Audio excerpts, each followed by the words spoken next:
All right, guys. So I think we're gonna start for this week. So what's up? It's LSuperSonicQ. Welcome to the LSSQCast.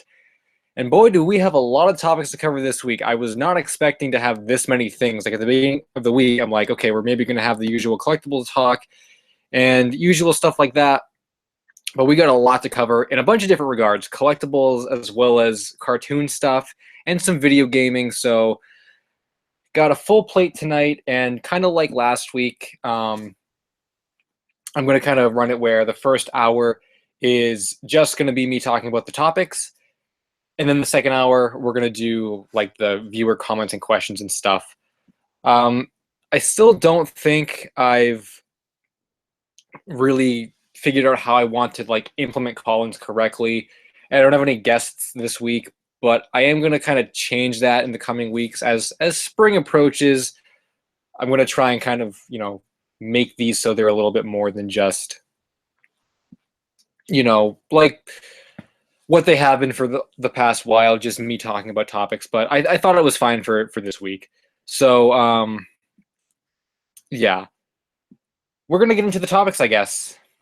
Just right away, I guess we'll jump into the topics. So I was going to start with Jax and Tommy because we usually talk about them, but I'm going to save them for a little later this week because there's not a whole lot to talk about, and I really don't want to talk about them right now. More importantly, let's get the big kind of topic out of the way, and that's the Nintendo Switch. So I'm sure some of you guys maybe bought a Switch, or you're thinking about buying a Switch, or you don't want a Switch, or anything like that, but it's a pretty relevant news topic and all that kind of stuff. So I figure even if I don't talk about it now, someone's probably going to ask me about it, which is fine, but figure I might as well get it out of the way because it's big news. So the Switch dropped yesterday after a really long time of no news way back last year. And then we got the news, and then it was the long wait. It finally arrived. But guess what? I'm not enjoying it because I don't have one. And I probably won't get one until, I want to say, originally the plan was I was going to get one like around winter with Mario Odyssey. Then the plan was I'll get it around fall with Fire Emblem Warriors. Then the plan was I think I'll have enough money in like June at some point to get one, and I think that would be a good time to get it. Even though there's still not going to be a lot of games, but actually, with E3 being in June, maybe if I get one and then they announce all these really cool things, for the Switch at E3, maybe that'll be like, oh, that's really cool. Or what I could do is wait until after E3 happens and then decide whether or not it's worth getting. Because I was going to get Zelda on Wii U anyway. That was the plan from the beginning. And the only reason why I wouldn't be is if I had a Switch. Because I guess I probably wouldn't be getting Zelda until maybe sometime next month, April. So I could just wait 2 months to get a Switch and then Zelda. But I don't know. I guess I'm just not super excited about it, but from what I've been hearing, I mean, the launch was successful, and Zelda's like one of the greatest games of all time, and all this kind of stuff. So I guess positive reviews all around for the most part. I really haven't heard a lot of like negative things about it or anything. Just my common complaint is that I feel like, and I'm sure some people felt like this too, that the Switch really, I almost feel like it had a premature launch.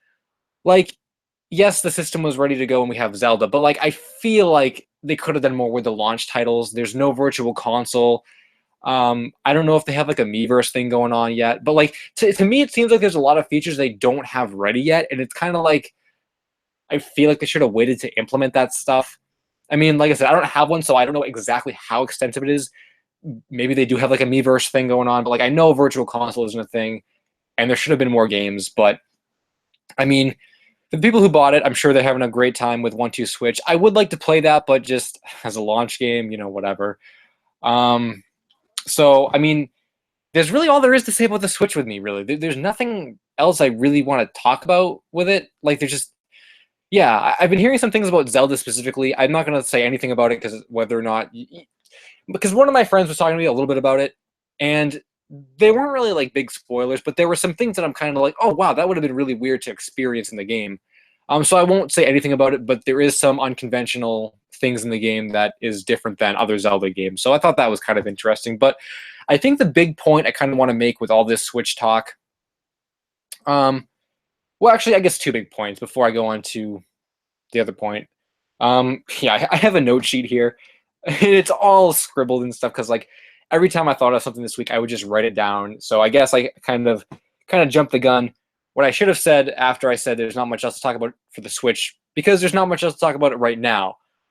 But that brings up the point of where does the Switch go now? So now that we have the console out and some games, where can it go now? And I mentioned E3 earlier and how they could do some cool stuff for E3. And this is what I think the Switch needs to do to really be successful and really get the ball rolling with their software lineup and all that kind of stuff.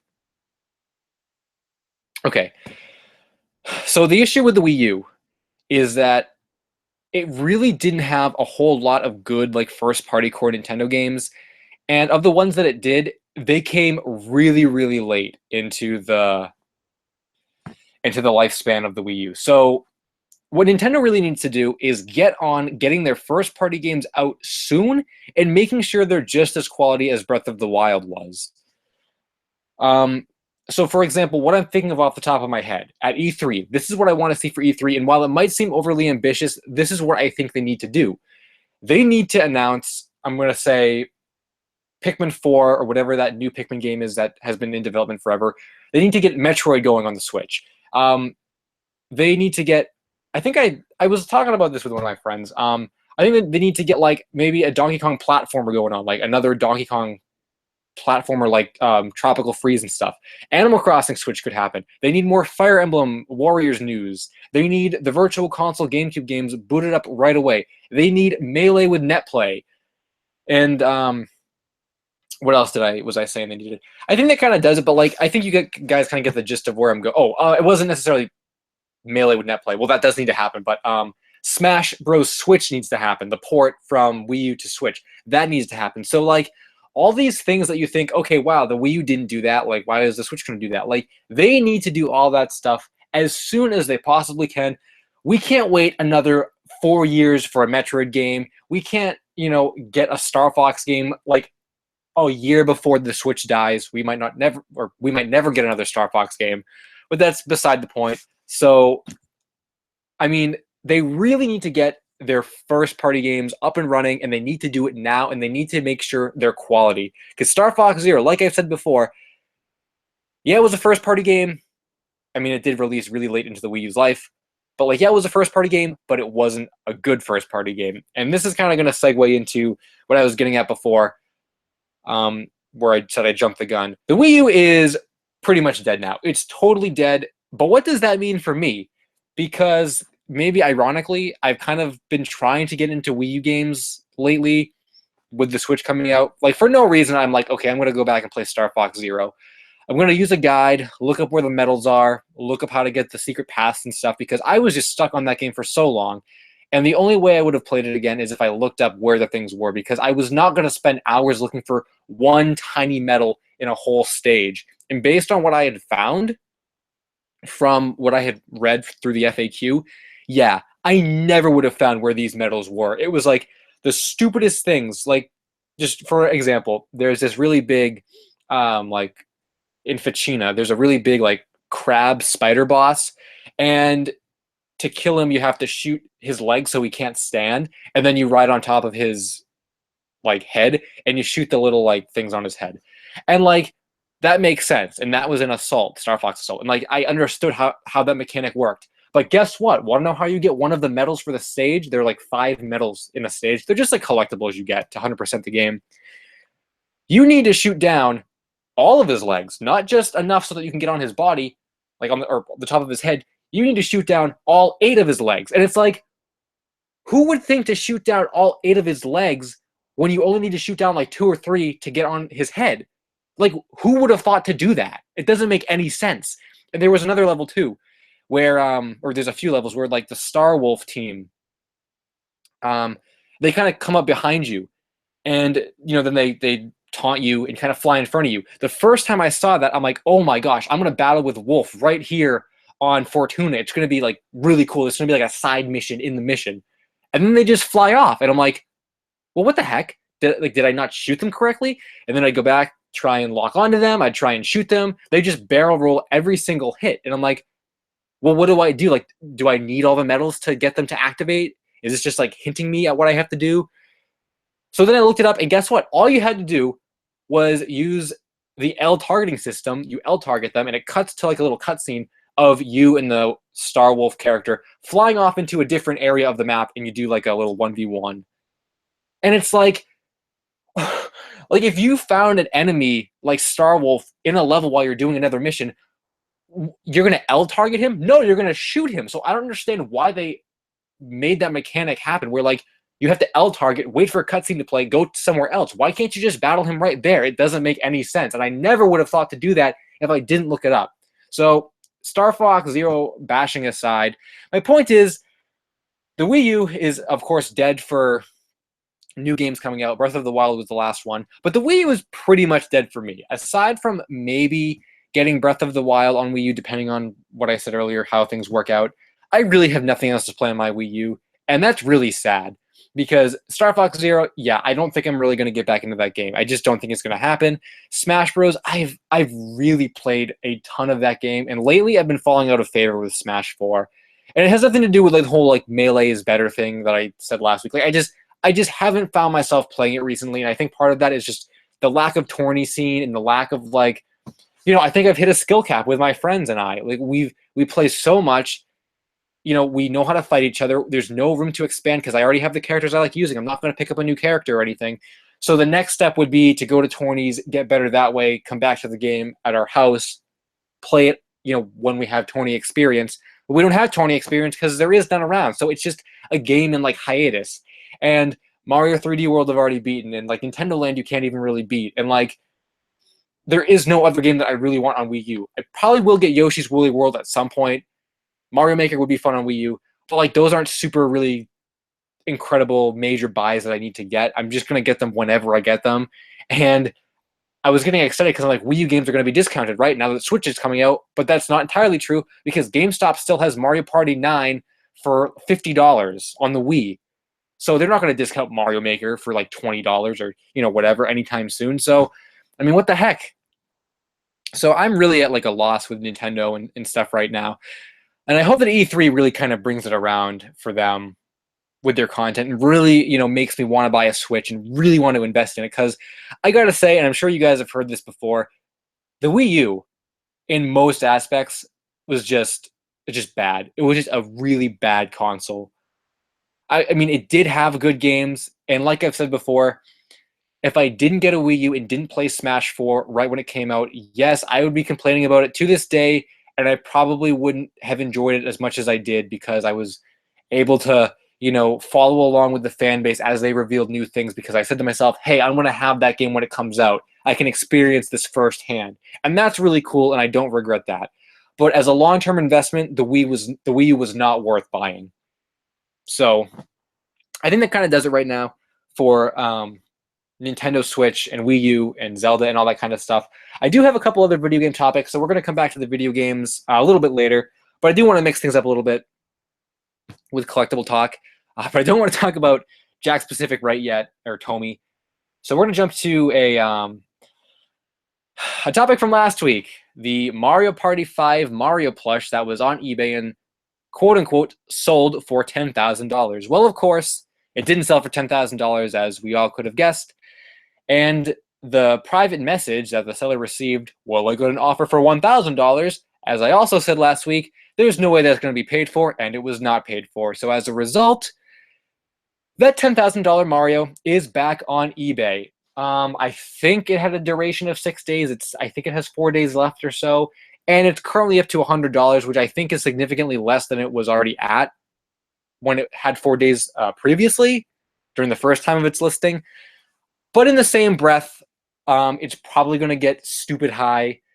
Not as high as $10,000, but I'm going to guess probably like 500, which, 500 versus $10,000, that's a big difference. But when you think about Mario Party 5 Mario plushes, like Luigi, 500 is like his peak nowadays. So Mario getting 500, yeah, he'll reach that, but it's not going to get paid for. It's absurd. So, I mean, I guess what else is there to really say about this, but I just wanted to let you guys know that this kind of shenanigans, it just never ends. It just never ends.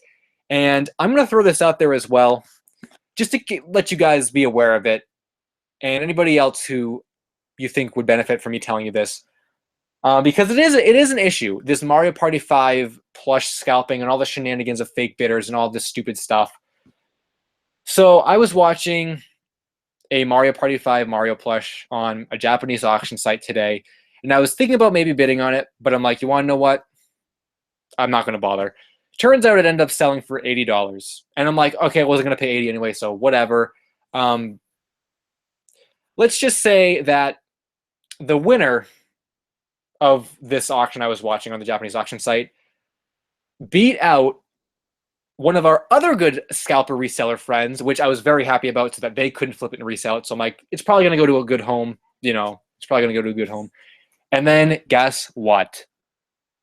The same exact picture from the auction from this morning that ended on the Japanese auction site is on American eBay. If you search Mario Party 5 plush, it's a $250.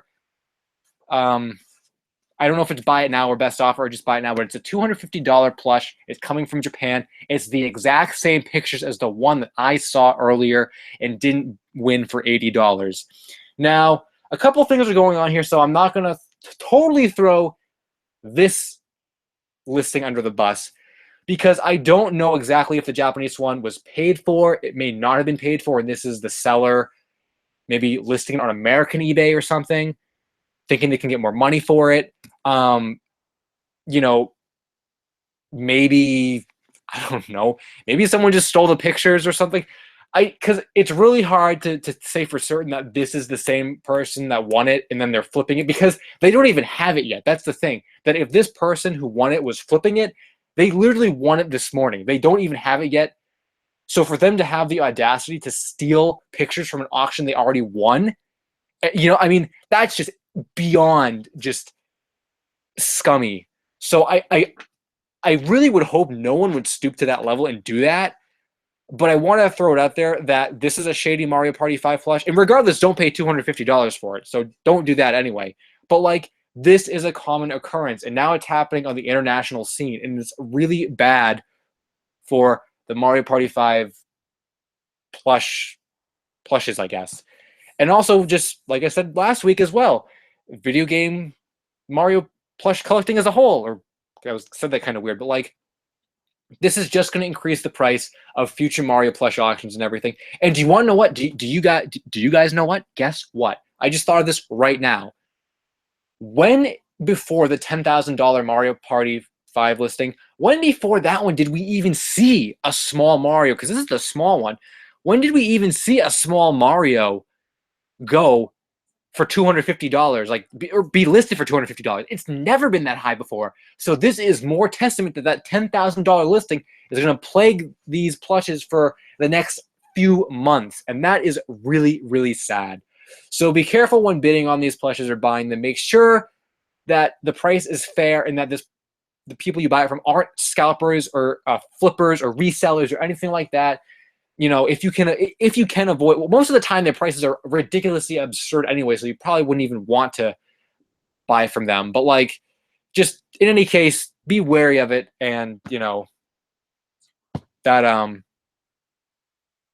happened. That happened. So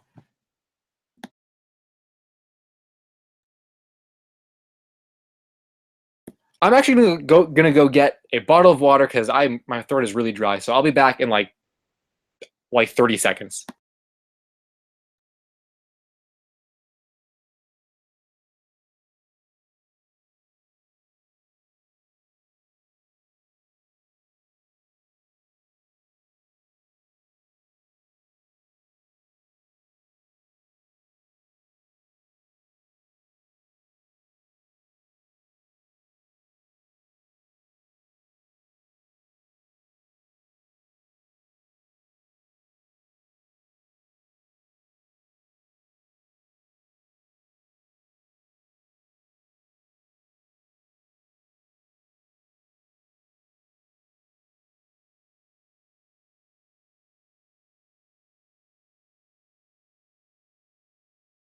All right, guys. So I'm back, and yeah, that was kind of it for the topic of Mario Party 5 plushes.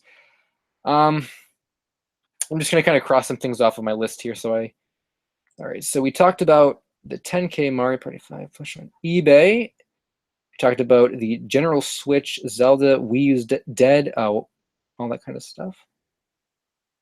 All right, I think I'm going to segue into Jack Specific while we're still talking about collectibles, because there is some Jack Specific news to tell you guys about. I don't want to spend too long on Jacks, just because I'm tired of spending like 20 minutes on them every week, but there is some cool stuff that I want to talk about.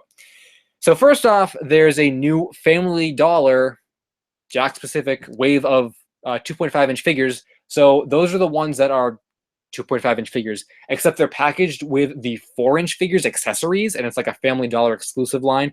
I don't remember exactly who's in the line. I think it's Villager, Fire Mario. Yeah, I don't know. Donkey Kong maybe, or maybe not even Donkey Kong. I know there were like a few. There were a few new characters. So just that exists. That's out there. So if you guys like the Family Dollar set, you can go get that set. But like, I don't even go to Family Dollar, and I don't think they're really worth getting because there's nothing super special about them, but I guess just that exists. And something else that also exists that's pretty cool, or it might be cool, it might end up being stupid, we don't know yet, is Jack Specific does these things on Twitter every week called Jack's Chats. And I think Friday is their Nintendo Day. So I happened to be on Twitter around the time they were doing this thing.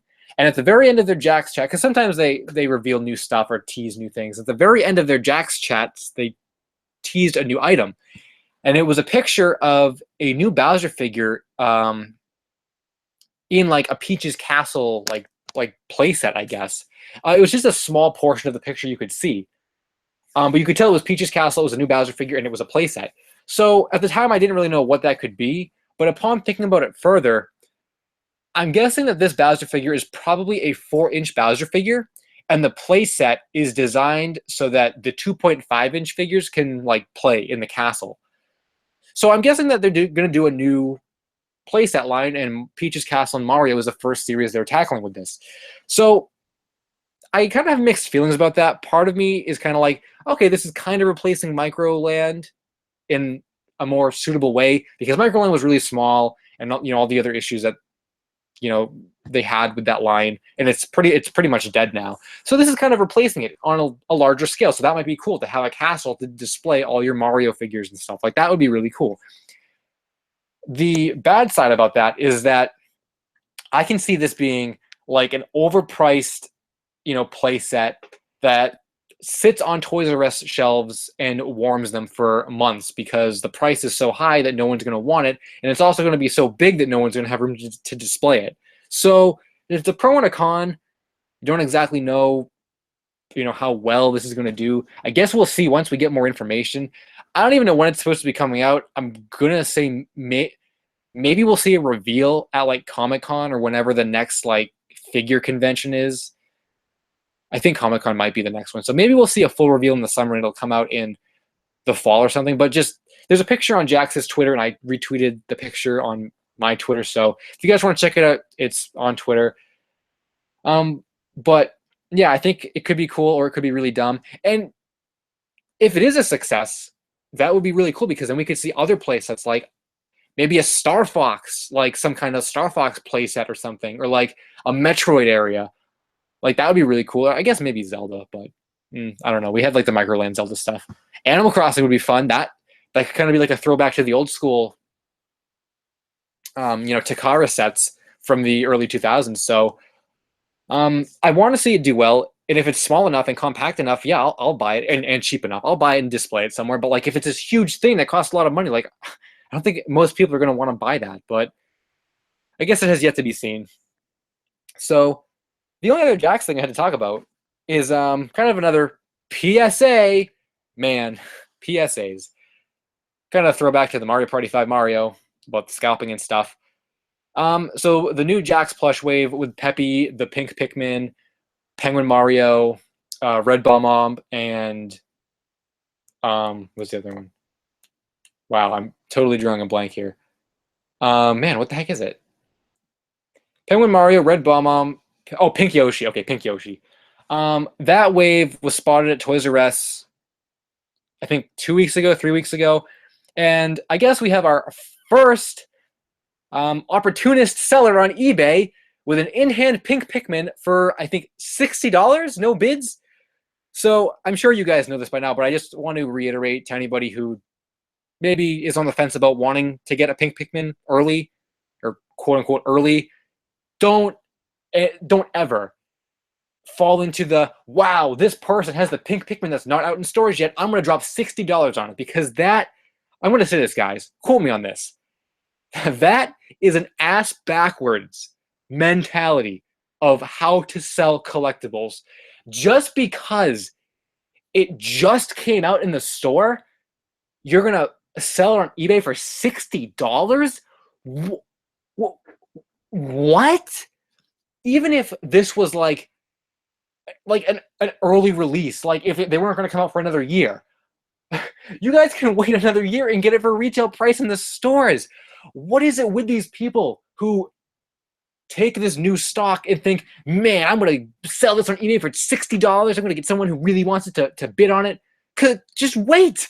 Like, they're going to come out in probably the next couple of months anyway. It's a new wave of plushes. How can you sell a new wave of plushes for $60? They're just coming out. They're not even out yet. They're not rare. They're not coveted. They're not desired. And this has happened with just about every single Tomy Sonic thing that's come out and every single Jack specific thing that's come out. I remember when the wave 3 of the Jack specific figures came out, the 4-inch ones with Fox.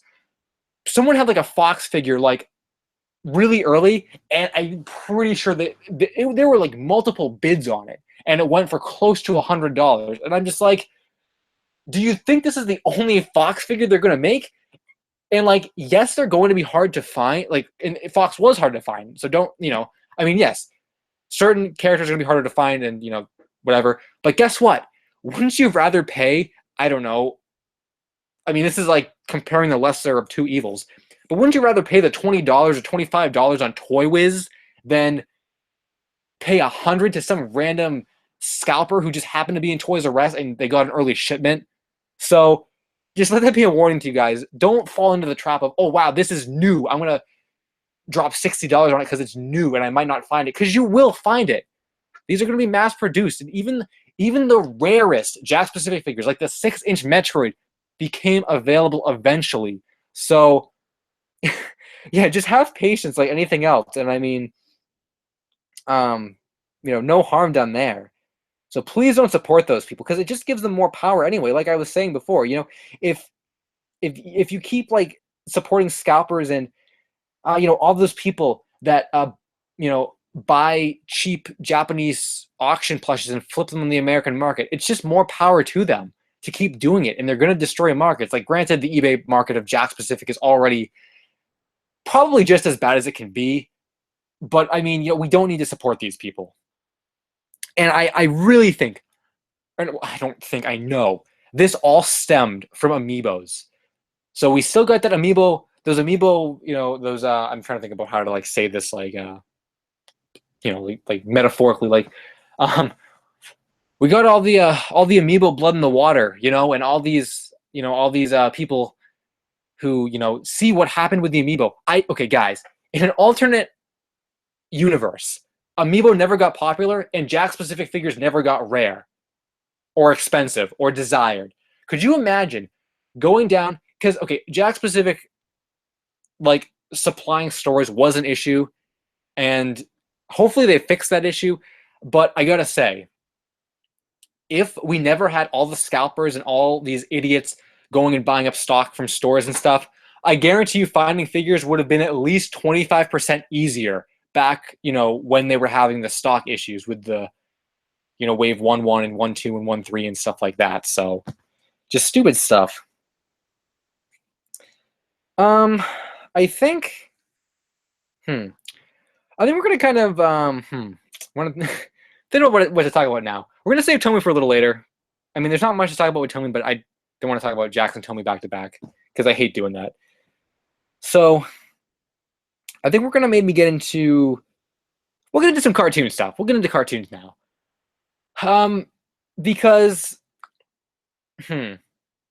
yeah. So Everything is Awesome Studios commented on my stream from last week, and he said something like, I really enjoy when you talk about cartoon stuff because I like listening to it. And then I said, hey, I like talking about cartoon stuff, but it just never comes up very often.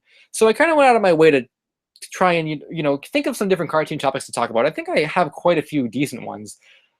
And this actually kind of ties in nicely with the video I released last week, and we can kind of start with that a little bit. The Ed, Edd n Eddy like lost pilot that doesn't exist. So I guess just if you guys haven't checked the video, which I'm sure all of you have, yeah, it was a video talking about this rumored Ed, Edd n Eddy pilot episode that was said to be a series pitched to Comedy Central, and Comedy Central turned it down, and then it was reworked into a Cartoon Network show. The video goes into a lot of detail about the lengths I went through to try and prove or disprove it. And if for anybody who hasn't seen the video, whatever, I won't spoil it, or actually, maybe I already did spoil it. Did I say it didn't exist earlier? Well, regardless, what I'm going to get into is, yeah, it doesn't exist. But the search was really fun to go on, and I document that in the video. And it's just really cool thinking about, like, way back in the day of, like, late 90s shows and all that stuff. Like, the Cartoon Network that we know nowadays, that we regard as classic, it's really funny to think about how rumors still pop up about those shows, and how, like, I want to say, when those shows are being created and stuff, like, who would have guessed that, like, man, years later, there's going to be this rumor that, like, an Ed, Edd n Eddy pilot exists, and that it was, like, a Comedy Central adult-themed show? Like, who would have thought that? And it's really funny to me, and I think that's one of the reasons why I enjoy looking up, like, cartoon pilots more than any other, like, lost media. Even more so than, like, lost media games, because cartoon pilots, it just seems like a really, like I want to say, quintessential core to lost media hunting, just cartoon pilots, because, like, in a lot of cases, they're really not supposed to be seen, I guess, technically. I mean, in some regards, like, I know Cartoon Network had their Big Pick Weekend back many years ago, where the viewers got to vote on cartoon pilots that they would show on TV. But I mean, aside from that, like, the late 90s stuff, a lot of those pilots and stuff that, were made as, series pitches and stuff to these networks that I don't think back in the day they really thought anyone was going to care about or really, want to see. So it's just really a really interesting topic all around, and it's something I really enjoy covering. And I will say this, there are some more cartoon pilot videos coming in the very near future. So that's pretty cool. I hope you guys enjoy those kinds of videos, because I find them interesting. And yeah, I hope you guys do too. But kind of talking about cartoon pilots and getting off into the, the olden days of, like, remembering stuff and, blah, blah, blah, like I said, the late 90s. This is a little bit more not so much video oriented, but it's kind of a remembering Saturday morning cartoons, or not even just that, but cartoon blocks as a whole. Now, I did make a video about this on my on my now lost media vlog channel, Sincerely Me, because I just didn't feel like doing vlogs anymore. But I did cover this in a vlog like a year or two ago, and it was talking about remembering Saturday morning cartoons and, like, the death of them. And kind of where this stems from is that I was on YouTube recently for no reason, and I was finding these, like, compilation videos of, like, Kids WB, like, Saturday morning, bumper compilations, and, like, the Fox Box and 4Kids, if you guys remember those Saturday morning cartoons. And it really makes you think, where did that all go? Like, starting with something as simple as Kids WB, and this really surprised me. Like, it really surprised me. I could not believe that Kids WB had some of the shows that they did in their lineup. They had, like, I'm gonna forget, like, all of them, I bet. The big ones I remember, and what I'm alluding to, is Pokemon and Yu-Gi-Oh, like, back to back. That's like a 1-2 punch for content. I mean, Yu-Gi-Oh and Pokemon, like, that's crazy. And I know they had some other really cool shows too. I'm really trying to remember what was there. I want to say, like, Skunk Fu and, like, Johnny Test, when it was, like, watchable. But, like, of course, those, like, really, really bad examples. But, like, they had good shows. I know that, like, if you guys watch compilation stuff, I really don't remember. I want to say it was, like, light anime, like Pokemon and stuff. There were other light anime shows and some other, like, cartoons that are, like, respected and stuff. I really don't remember what they were, but, like, they were really good blocks of shows. And I just have to question, like, where did it go? Like, how did it just die? Like, when during the blocks run, because some of those blocks ran for a really long time. I want to say Kids WB ran for like 5 years or something, like really long time, maybe more than that. Actually, it probably was more than that. Um, you know, like at what point did they just say like, yeah, people aren't watching Pokemon and Yu-Gi-Oh back to back anymore. We have to cancel this. You know, like it just seems so weird. And kind of, I didn't really watch Kids WB a whole lot. I remember it vaguely, but not a whole lot. Oh, and just thinking of just one last thing about Kids WB before I go on to this other block I'm going to talk about. Um, the bumpers and stuff for some of these blocks were just so well designed and so well put together, and it really felt like, I want to say almost like Toonami, to a more, I don't want to say to a lesser extent, but to a more casual extent. Like Toonami, you really feel like, you know, you're with Tom in the ship. What, Absolution? That's, yeah, I think that's the ship name. In the Absolution, watching, you know, anime on Saturday nights. Like it's a like it's a feeling. And waking up on a Saturday morning watching Kids WB and seeing all these cool wacky bumpers and stuff, um, you know, is a really cool. It must have been a really cool feeling. Actually, Kids WB was on weekdays as well, I believe, at one point. Before it moved, I think it may have moved to. I'm not super cultured with Kids WB. I think it may have moved to Saturday at some point, but was originally on weekdays, or it was on both at the same time, whatever. Like, could you imagine? And I really didn't get to experience this. Kind of throwing back to how Toonami was on Cartoon Network during the weekdays. I really wasn't into anime at the time. I vaguely remember watching like Yu Yu Hakusho and like Dragon Ball and thinking they were stupid. So I never really watched Toonami on Cartoon Network during the weekdays. I never really watched any real block of shows in the weekdays from what I can remember. But what I'm getting at is, can you imagine being a kid coming home from school and being like, oh man, I can't wait to tune into Kids WB from 3 to 5 p.m. or 3 to 6 p.m., watching my favorite cartoons while I hang out with my friends, or just, you know, whatever, while I do my homework. Like, could you imagine that? And this was also probably at a time where, yeah, because it was like 2007 or something, 2000, even, you know, I'm thinking even late 2000s. I mean, the technology is not what it is now. Granted, I mean, there were computers and, like, you know, people had cell phones, don't get me wrong, but like nowadays, I don't want to say that this is probably what killed the channel, but or the blocks, because I'm sure that it just had to do with times changing, the usual things that contribute to channels or blocks dying. But to some extent, I almost want to say it probably had to do with the technology advancements, because I mean, what was stopping someone from like in 2010 or whatever going on YouTube and watching episodes of Pokemon, whereas back in like 2005 and stuff, people really weren't doing that because YouTube wasn't really even a thing. So I guess changing times kind of is part of why it died, but it's just super fun to think about. And kind of moving on to the block I was talking about, that I remember watching a lot, was the Fox Box and 4Kids. Now, that was a block of shows that had Kirby Right Back at Ya, Sonic X, like Ultimate Muscle. It did have Yu-Gi-Oh, Teenage Mutant Ninja Turtles. I think toward its later years, it did have, I think it may have been Toonzai when it picked up Dragon Ball Z Kai. But it did have like light anime and stuff. And I remember watching that block of shows. I didn't, okay, I was gonna say I watched it from its birth to its death. I don't think I watched it as far back as its birth, but I was watching it when it was Fox Box, and then I watched it all the way through 4Kids, and I think it was the CW, and then it was Toonzai, and then it died. Every single era of that block I watched, and man, and it's gone, and I could not believe when it was gone.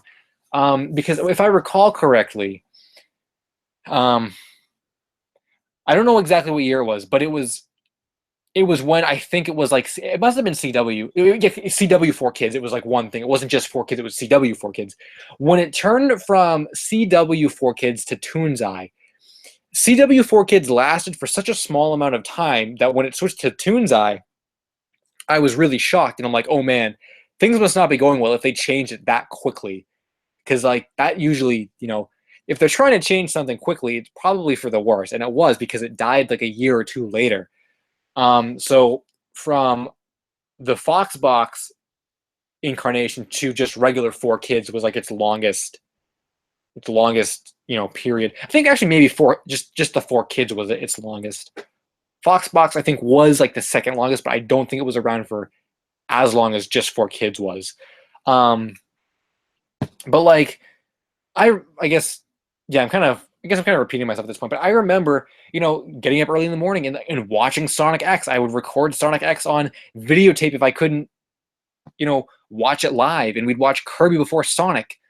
And there were some shows I absolutely hated, as with any block of shows and stuff. And they tossed around the schedule, and then you got to kind of work around, how they structured the shows so you can see what you want to see. And it was just a really cool thing. And I don't even want to say that it's because I'm older now that I wouldn't watch those kinds of cartoon blocks and stuff, because I still would. Like, I'd still watch Sonic X on TV. Like, I don't like Sonic X as much as I used to, but like if it was on TV on like Toonzai, like yeah, I'd watch that. And I'm sure at this point, if they had Dragon Ball Z, and I know people are gonna say, okay, well, Dragon Ball Z Kai is censored, and like One Piece was heavily censored and stuff, but like I'd watch it. Like I'd watch it if it was on TV. Saturday mornings, there's nothing else to watch, I'd watch it. So who knows what other shows they could have picked up? Maybe not even like anime, or just in general, maybe other like cartoon shows, like the 2003 or whatever it was, the Teenage Mutant Ninja Turtles show that 4 Kids had, and Foxbox. Like that show, wasn't overly violent or anything, but like it wasn't censored or anything. It was just a good cartoon. So maybe they would have made some other cool like cartoon reboots or something. I mean, who knows? But like that's all gone now, and I really can't think of anything that is existing now that's like a real block of shows. I know like the Splat exists. And like what else? I mean, does Cartoon Network have blocks? Yeah, they do have blocks of shows, but like nothing really to the extent of like Saturday morning cartoons or like weekday afternoon cartoons, or like primetime Toonami on the weekdays. Nothing like that really exists anymore. At least to me, it doesn't. And I guess to kind of round this out, I just was reminded of Maguzi. That was actually something that I did watch weekdays, after school or whatever. I don't know how I guess I forgot about it because it's pretty obscure. And it was like this, it actually replaced Toonami on the weekdays. When Toonami moved to Saturdays, Maguzi replaced it on the weekdays. And Maguzi was this like CGI underwater kind of experience with this human character and all these aliens and stuff. It was kind of a watered down Toonami because they showed like fake anime, like Totally Spies and Code Lyoko and stuff like that. But they did also have like Cartoon Network cartoons, I think, as well, like some like Powerpuff Girls, maybe like something along those lines or something. Not like a ton of Cartoon Network, like Powerpuff Girls, Dexter's Lab. It wasn't like that, but I think they had like a couple shows. But that was pretty fun watching. I remember watching that, and like, yeah, I just remember doing that, and it was really cool.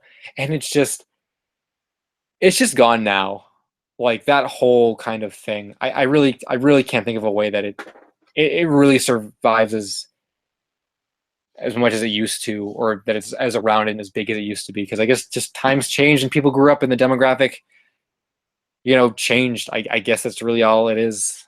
So it's kind of sad, but it's a nice walk down memory lane every once in a while. And I do want to say, to some extent, it does kind of inspire some of my, I don't want, like, okay, I haven't done a video specifically on like that kind of stuff, but like it does make me want to like look into and research that culture more and just become more familiar with it. And sometimes that stuff does spawn a video. Like I'm not saying I'm going to do a video on, Maguzi, but like, thinking about times past and stuff like that. That's kind of a cool thing that I think, can kind of be saved in a video. So I guess that kind of does it with that. So I hope Everything is Awesome Studios enjoyed that cartoon kind of talk. So let's cross that off the list. I do have quite a few other topics to talk about. Maybe we won't get to all of them. Maybe we'll probably go a little bit past 8, depending on how fast these topics are. I do want to make sure I get this in. If I don't talk about Tomy, who cares? And I did have this other video game topic, which maybe I'll get into briefly after I talk about this, but this is pretty cool. So I want to make mention of it before I totally go off the script here. So talking about, going to go back to gaming. Talking about mysteries in videos, actually. This is something really cool that was, I guess, that I was brought to my attention recently. So I'm sure a lot of you guys probably don't know it. Maybe some of you do. Let me give you the backstory. So, Super Smash Bros. Melee on the GameCube. You guys know that game. There's a certain technique with NES that's called the yo-yo glitch. Now, what that is, and forgive me because I don't know a lot of specific Melee terms, so I'm going to try my best here. It's when you use NES's up smash with the yo-yo, right? But there's a certain way where if you time it correctly, there's a way where you can get the yo-yo hitbox to kind of like disconnect from NES.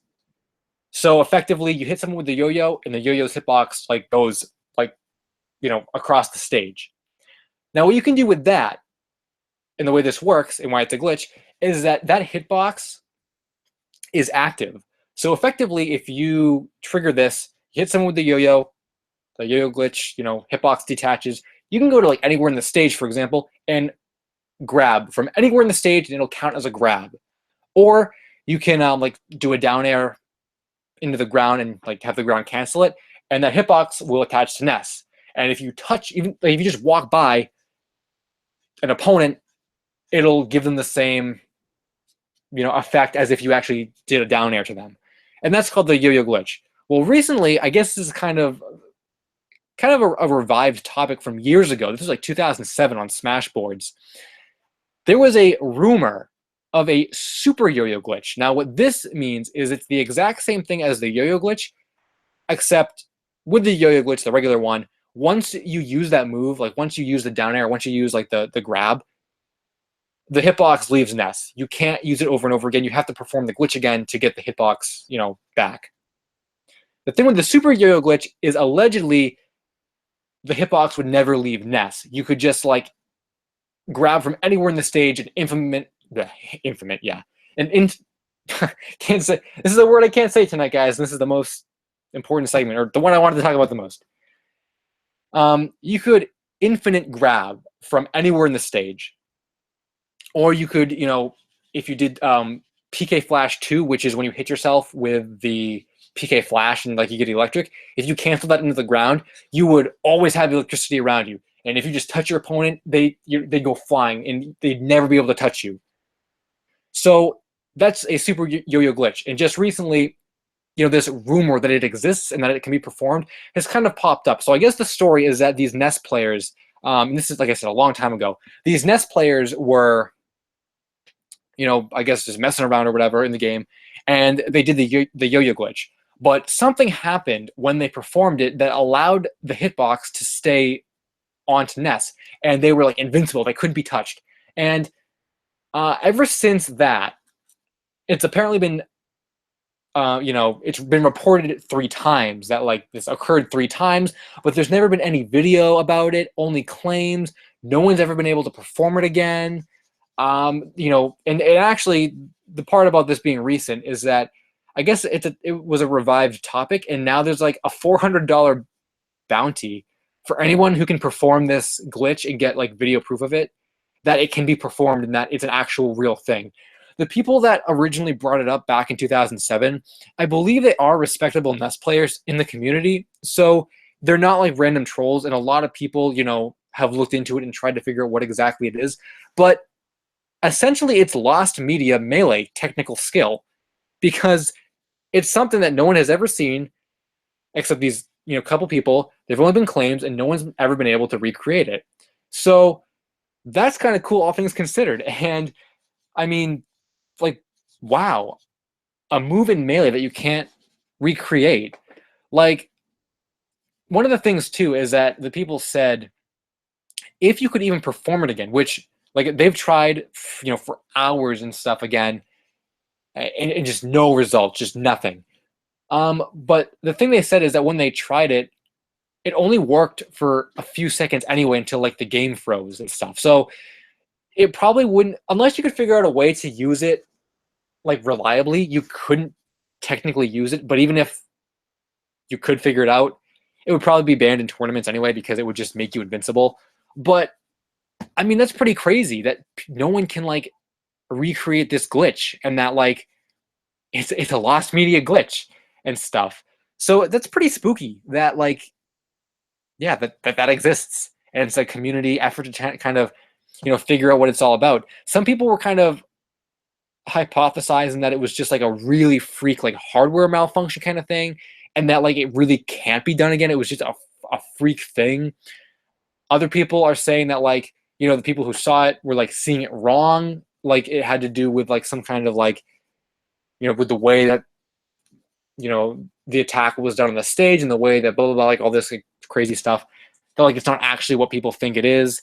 So I don't know. I mean, I want to say if it's been like this many years and like it hasn't been figured out yet, maybe like maybe it is just a really freak thing that like you really can't do, or like it wasn't supposed to happen or something. But like it's really crazy to think about. And there actually are a couple more things similar to that have to do with glitches and stuff in games that people can't explain. For example, there's a Super Mario 64 video. There's actually a $1,000 bounty on this glitch, where there was this guy on Twitch and he was playing Mario 64, and it was TikTok clock, and it was the part where like there are all the red coins, and he was jumping, and for no reason, he glitched from like where he was jumping all the way up to like where the hands of the clock are. And I mean, that was quite a ways to glitch up. And people were like, well, how did that happen and stuff? Like, what explanation is there for that? And people were saying, well, it could have been some kind of weird thing from like when the bomb exploded to when he got the red coin. It like, did some weird kind of thing in the game. And like, no one's been able to explain it. So I just think that's really cool. And I kind of looked a little bit harder into that culture. To some lesser extent, there were glitches for speedruns that people didn't think were possible that actually ended up being possible once someone figured out, how to do it. Like today I was talking to one of my friends, and there was in Paper Mario Thousand Year Door, there was really, okay, I gotta set this up. So in Rogueport, you guys know Rogueport, there's the Ultra Hammer treasure chest in the corner of like the main area. And technically there's nothing preventing you from getting that early in the game. You just can't reach it at all. So it was thought for a really long time that there was no possible way to reach the Ultra Hammer, like where it is.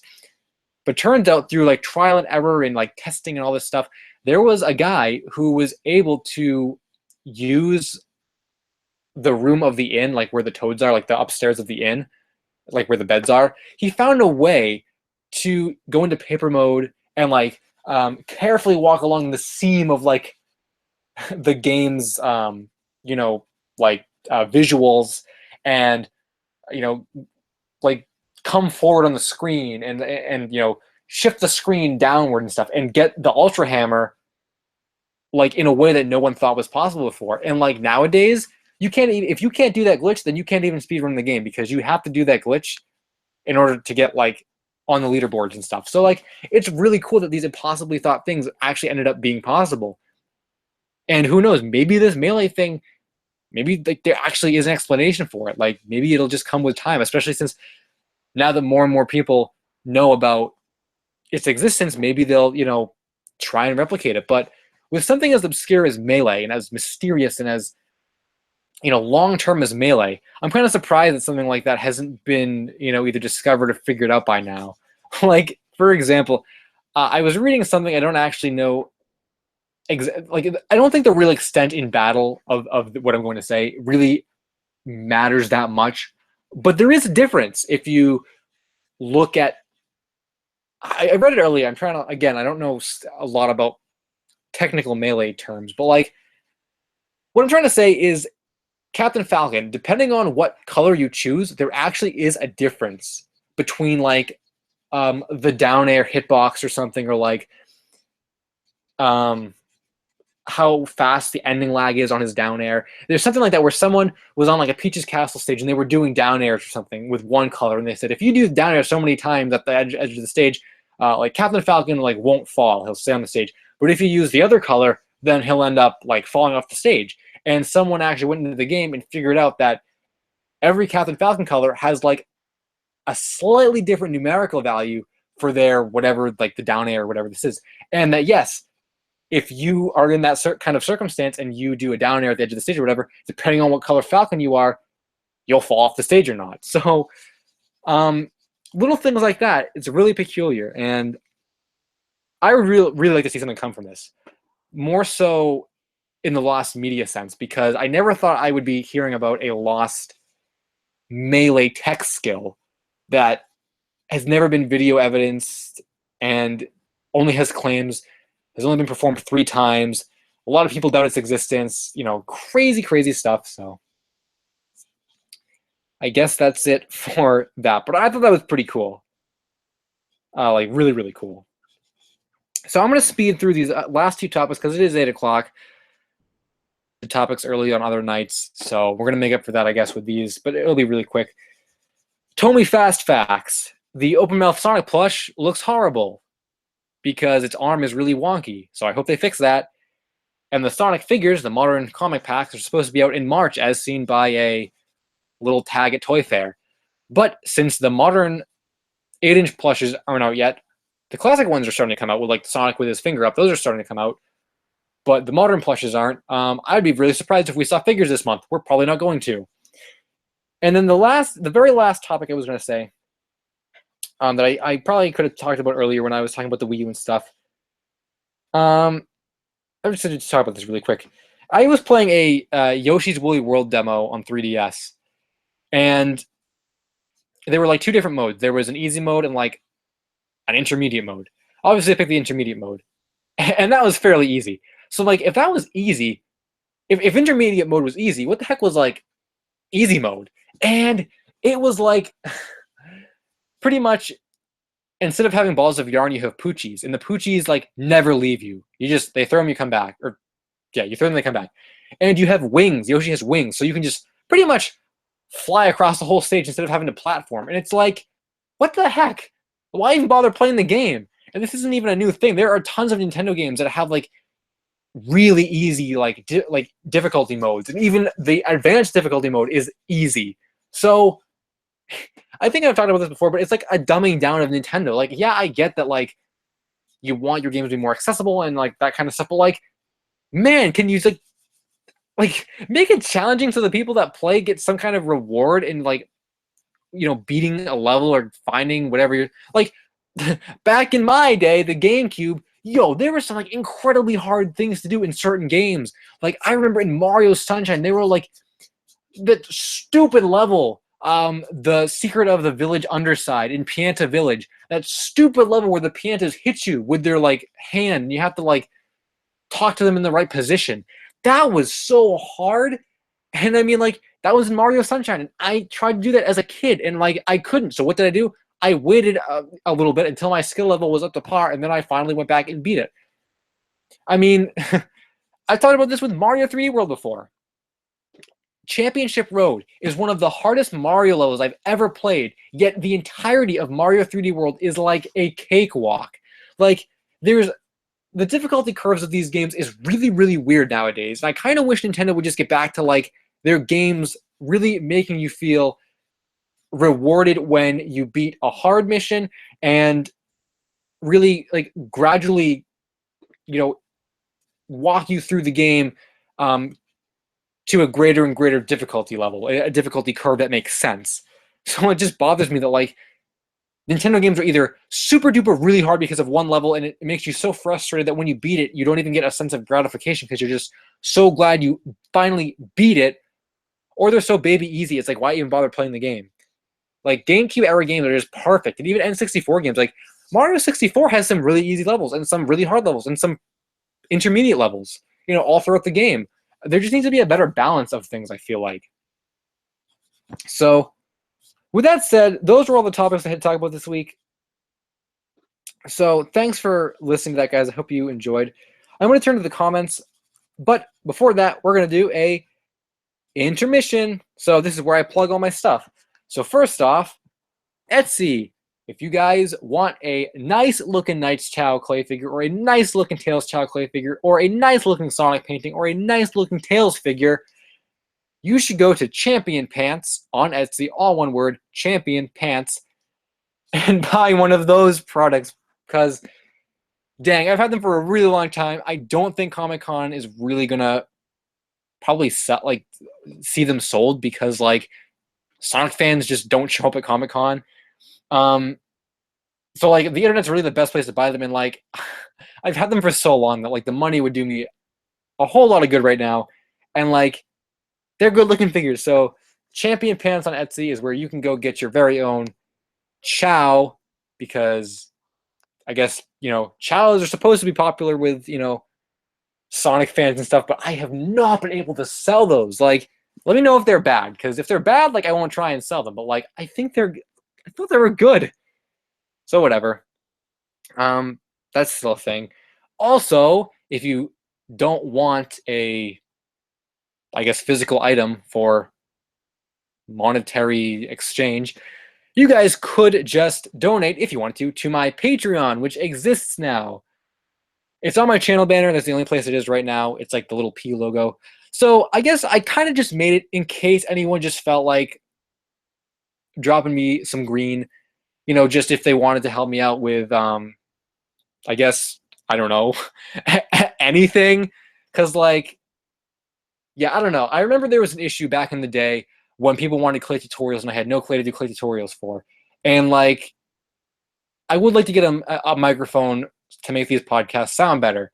And like, in general, my videos take a really long time to make. So if there's any kind of way that you want to like kind of contribute to me as, you know, as a content creator, as a channel, then just feel free to you know, donate to my Patreon, I guess, because like that's kind of what it's for, is to, I guess, donate. So just, I'm just throwing those out there. If anyone just ever wants to, then the option is open, but like don't feel like you need to or anything, because like I'm not gonna care either way. I've already been going so long, you know, without really doing anything besides conventions and, you know, having, you know, podcasts of this quality. So it's not really gonna make a difference to me either way, but like just know that it would help. So that is an option if any of you guys feel like doing that, but don't feel like you have to. So I wanted to throw it out there because a lot of people do have Patreon. I figure, you know, why not make one? And, you know, my clay on Etsy is like a meme at this point. So other than that, the very last thing I have on this list to talk about before I go to viewer comments is my videos. Just a quick little video update for what's to come in the next couple weeks. So I think I'm not really going to call this a set schedule or anything like that, but I do like kind of doing one video every 2 weeks. I think it's a good way to do it. And kind of the way I've set up my videos in general, 2 weeks, once every 2 weeks is a really good way to kind of, you know, stagger them. So we had the Edit It and Edit pilot last week, and there should be a new video on, another lost pilot kind of thing, sometime this week. I'm not sure if it's going to be on the weekend or like maybe later in the week. It'll probably be midweek at the earliest, but like next weekend at the latest. After that, I think I'm going to hold up. Is it? I gotta look at the calendar here, because if it's the end of March, then it's time for video game clay figure models, but it might not be. Okay, yeah, no. So what I think I'm going to do, yeah, so that video will be on next weekend, and then another 2 weeks should be probably like the last pilot video for a while. Then clay models will come shortly after March, I think, and then my April Fool's Day video will come shortly after April Fool's Day, because it's an April Fool's Day video because it's like a meme. It's like a meme, but the content of the video, I don't want people to think, oh, this was uploaded on April Fool's Day. It's obviously a troll, or like he's making this up, because like I'm not making up the topic. And I don't want it to be seen as that, but it's kind of like a joke, like not real serious video. So I still want to air it around the time of April Fool's Day, but I think that'll work out for the best like that. And I think that's if I stagger it every 2 weeks, that kind of ends up happening. So that's kind of what to expect. Got pilot next week, pilot the next week, video game clay figure models, this April Fool's Day video. And then after that, or maybe sometime in between, actually, I would like to finish that O'Hare video. So that might come as just like a random video some point in between, because I already recorded the audio. The visuals shouldn't be too hard to get. So that might come sometime in between, but I'm not entirely sure yet. So those are the videos on the plate right now. And the only other thing I think I was going to say, not really video related, but like, I know you guys have been wanting to do call-ins and stuff, and I've been wanting to get guests and stuff on the channel or the streams, and maybe co-hosts and stuff. But I think I said this at the beginning of the stream. I'm still kind of figuring that out. I'm not exactly sure what I want to do with that yet. So I guess it'll just be another couple weeks before I really figure out. Because, I mean, I'm thinking, like, well, first off, I guess the co-host thing, yeah, I don't know how I'm really going to do that and keep it consistent. The guest thing, I'd really like, you know, the format to be set in stone before I invite guests. And the call-ins thing, I could easily do call-ins like right now, but like it would slow the stream down so much because like, you know, everyone would have a different outlet that I would have to like give them, you know, the link to. Like some people would want it on Twitter, some people would want it on YouTube, some people would want it on email, and that'd be like really hard to like, you know, keep the stream consistent and like do that at the same time. So I guess that would also help if I had a co-host, because then I could keep talking and I say, hey, co-host, send blah, blah, blah, the link through like this designated area that like everyone has to have to like receive the link. And maybe that would be through a YouTube PM or something. But like, I know not everyone has YouTube PMs open. So like, you know, I really got to figure out the way to do it correctly. But I didn't really think about it that much this week. So with that said, I think I'm going to turn to the comments. I'm just going to scroll right to the bottom because I usually just kind of like jump into the comments at like a random point, but then like I end up being really far behind. So I'm just gonna scroll to the bottom and just go with whatever like the first comment is. So we'll probably go till 9 or so, I guess. We'll just kind of go the classic route of these streams again, as it has been for the whole night. I don't know why I said that. Whatever. So I hope you guys enjoyed that, and here we go. Bottom of the screen. Riala said, "Hey, LSuperSonicQ, put your Etsy stuff on eBay as well. The chance of selling them there will increase." Now, normally I would agree with that. Yeah, Pamak just actually, yeah, stole my thunder there. I had a much better looking Chow sculpture of Knight's Chow and a Sonic Chow, and I put them on eBay like 3 or 4 times, and I promoted them on like the Sonic Facebook group and like Reddit and like YouTube and like literally everywhere. Just no one bought them. So I kind of want to just say Etsy's the place to do it, because if someone's going to buy a handmade anything, it's going to be from Etsy. So, I mean, obviously they haven't yet, so I don't know what to do, but I mean, like, that's all I can really say about it. Yeah. I see some kind of brief comments up top a little bit. Oh, John said, "LSuperSonicQ, you told me last week I would be the first co-host." I said you could be the first call-in if we do call-ins, which we didn't do call-ins, so rip. And then David Kimbu said, "LSuperSonicQ, do you remember me?" Yeah, you were the guy that asked all the really cool collectible questions last week. Of course I remember you. Mario said, "Talk about bootleg games." All right, well, I hate bootleg games. I don't find any redeeming qualities in bootleg games. But if Mario was alluding to the fact that he just bought LSuperSonicQ, then that happened. And I guess it'll be cool to like see what it's about. Like, to some extent, like, yeah, okay, it's cool to see what the bootleg games are all about, but I just don't really care, because it's like, it's not a fan who made I still would, or I guess, yeah, like, if a lost fan game, who even cares about that, I guess, to some extent. Like, what I'm saying is, it's not an officially licensed lost, like, real contribution that would be made to the overarching Sonic fandom. Some guys in Taiwan like, hey, let's scam some suckers with this LSuperSonicQ game that they didn't even spell right. And it's wacky artwork and stuff. Like, it's not going to add anything to like my overall opinion of the Sonic anything. So I guess that's really the only thing I have to say about it, really. So, sorry. I'm just not super into it. Ed Fan 97 said, "I really hate the 1992 Sega Sonic plushes. The eyes keep falling off." Do they? I mean, I don't really remember too many. I have seen some in really poor condition, but for the most part, I mean, I thought they were pretty sturdy.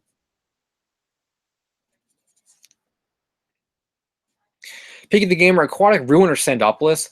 Probably Aquatic Ruin. I'm not a huge fan of Sandopolis in any way, like at all. Riala said, favorite N64 game? Huh. I gotta say, first thing that comes to mind is honestly Mario 64, just because, like, I haven't, like, I've played a bunch of N64 games, but, like, the library isn't super duper diverse. It's really just the mainstream titles. And Mario 64 is a game I always can go back and play. Like, Ocarina of Time is great, yeah, but, like, I'd never play it again. And Smash 64 is great, but I like Melee and Smash 4 better. So Mario 64 is just something I always go back and play. And, you know, it pretty much did dethrone Sunshine as my favorite 3D Mario game, you know, to some extent. So I gotta say 64.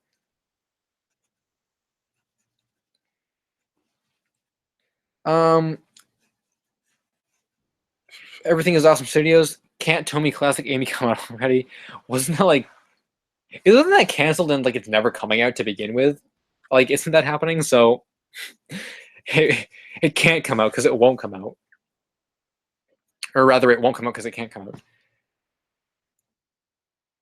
Ed Nitty Fan 97, who wants the stringy Sonic plush? Yo, I want the stringy Sonic plush. That'd be really cool to have. It's pretty hard to find though compared to the rest of like the Sega Sonic plushes. It's definitely one of the harder ones to find. So, yeah, that's hard to find. David King Boost said, "Do you collect McFarlane construction sets? And do I like Rick and Morty? I don't like Rick and Morty. It just just not my kind of show. And I don't really watch Adult Swim comedy. I never really did watch Adult Swim comedy to begin with. But I don't collect McFarlane anything actually. Yeah, the closest thing I could ever think that I would collect would be like the Soul Calibur 2 figures, if a Link ever existed in the set, which at one point in time I thought they did, because in the back of the Soul Calibur 2 instruction manual, there's like a color ad for the figures. And I figured, well, because I don't think they showed them all, they showed Ivy and Nightmare, and I figured like, whoa, if they're gonna put this ad on, you know, a game manual that goes to the GameCube exclusive that has Link in it, they probably made a Link figure. I gotta get that. Unfortunately, they didn't, but if they did, that would be a really cool figure, and I would probably have it.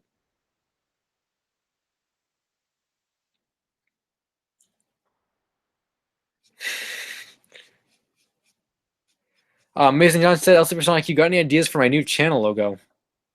Huh. I almost want to say do some kind of cool thing with like your clay. Like, I don't really know exactly how it would be set up or how you could show all of that in like a channel logo, but like, I mean, showing your clay as like a channel would be like a really good idea. Like that Wario or whatever, like having Wario as your channel logo, but like do something cool to it, I guess. Like I don't really know, but I think if you could work your sculptures into it in some way, like that would be really cool. Like I think that'd be a cool channel logo. I think at one point I did have one of my sculptures as a channel logo. At some point, I think I did. I'll pick it again with the Glover. Yeah, I know I got to get on that.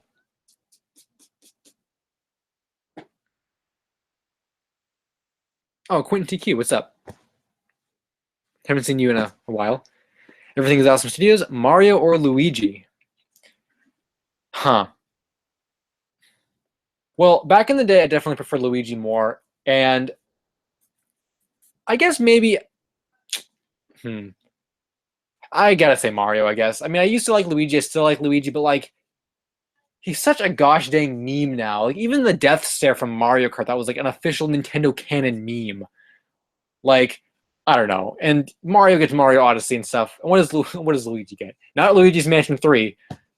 Maybe if Luigi's Mansion 3 or Luigi's Mansion HD came out, maybe I'd be on the Luigi side, but as of now, I gotta say Mario.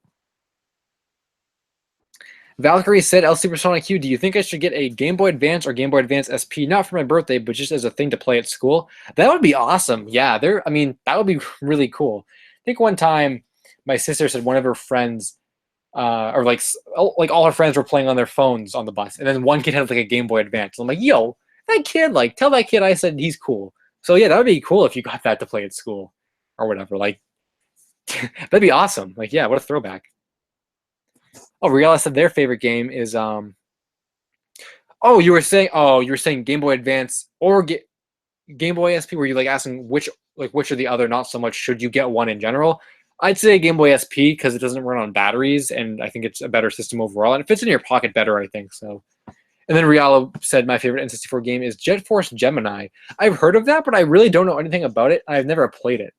So, did Rare make that? Because I thought they did. So, Valkyrie with the LSuperSonicQ. Here's a classic, the Obama Harry Potter Sonic backpack. Yeah, I remember that from Sonic Gear. It's like, see, some people think that's funny or some people think that's odd or interesting. I think it's just stupid, like absolutely stupid. And maybe to some extent, people think looking for the NES Super Yo-Yo glitch is like stupid and a waste of time because it doesn't exist, among other lost media things that I find interesting. So I guess it's just a difference of interests that will never really, I guess, exactly fit perfectly. Piggy the Gamer said my favorite N64 game is Kek 64. Nice. The Sonic Ride with the nice. I have the Kelly Toy Fire Mario, which no, you don't. Or maybe you do and it's a bootleg. I mean, if it's a prototype, you don't have it. If it's a bootleg, maybe you have it.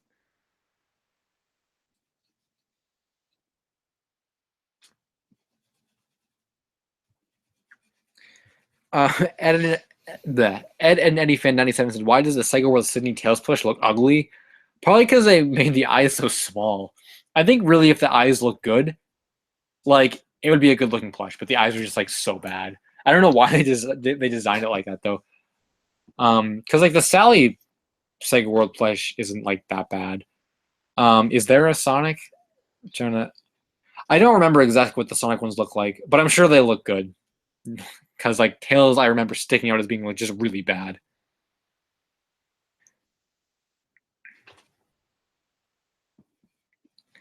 Um, Valkyrie said LSuperSonicQ. I showed Keckrock to one of my friends, and they ripped the paper. Well, they're not going to rock around the croc.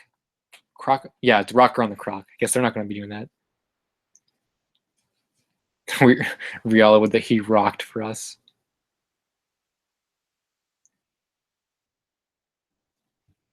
Oh, Amazing John said that awesome classic Sonic you made was your logo. Oh yeah. I think. Oh, and look at this. Yeah, it's at the bottom of my channel too. Like, or I mean, like the bottom of my like it's the watermark in my video, the little channel icon. So yeah, I guess it was my channel icon for a time. So if you do something like that, that would be pretty cool. I think. David Kimbu said, "Do you play Plants vs Zombies? And what do you think of the pops of the characters? A pea shooter Funko sold for $275 on eBay. I don't play the game, and I don't really think much of like the pop characters because I've never really seen them. I really don't know anything about that. But the fact that it sold for that much money, like I said, I don't really know anything about the scene involving those, but maybe that's like I mean it's pretty absurd, but like thinking about the Sonic ones being like hundreds of dollars, maybe the Plants vs Zombie ones have like gotten to Sonic status, and like that makes sense. I don't know how that could have happened because I didn't think Plants vs Zombies was still a really popular thing, but I mean maybe that's why it happened. Pat Mac with the Kekrock more like bad meme. Kekrock is a good meme. Pat Mac's just mad at Kekrock that his Jimmy Neutron and Sonic 1 meme didn't get its own game. Kekrock has a game. So, gosh dang. Quentin TQ said, LSuperSonicQ, that great World of Nintendo armor figure is finally gone. It's been there for a while. Jeez, the only time I saw a prototype figure in the store was a Fox, and it was literally gone like the next week I went. How did a prototype armor sit in your store for like a while? Man, I would have bought that if I had seen it in my store. That's, man. Sega World Kekrock Riala, nice. Yo, Piggy the Gamer Pat Mac reported for making fun of Kekrock.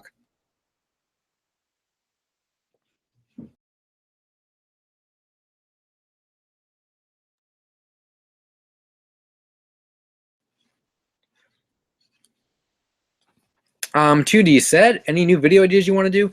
Um, Yeah, I've been going really well in the videos lately. I have a lot of topics, mostly involving pilots to cartoons, but also some clay is back on the table and stuff, like the video game clay figure model series that I guess a lot of you guys didn't even know I had. If you go to my channel, I have like 12 episodes of that, dating as far back as the first one in 2009. So, yeah, pretty much pilots and clay is what the rest of March is really looking like. And I think they're going to be good videos. They're really solid ideas and stuff, so I'm excited for them. JTV said, LSuperSonicQ, any ideas for my channel art? Um, huh. I don't know. That's like, it's like a tough one. It's always really hard, like designing channel art and like channel icons, I guess, are one thing, but like channel art is a whole nother thing. I can't think off the top of my head of any like good ideas. I'd have to like really think about that for like a bit. Oh, Soma Cruz with the smiley face. Glad you could stop by, Soma. Everything is awesome. Studios said, should I make a Shadow amiibo?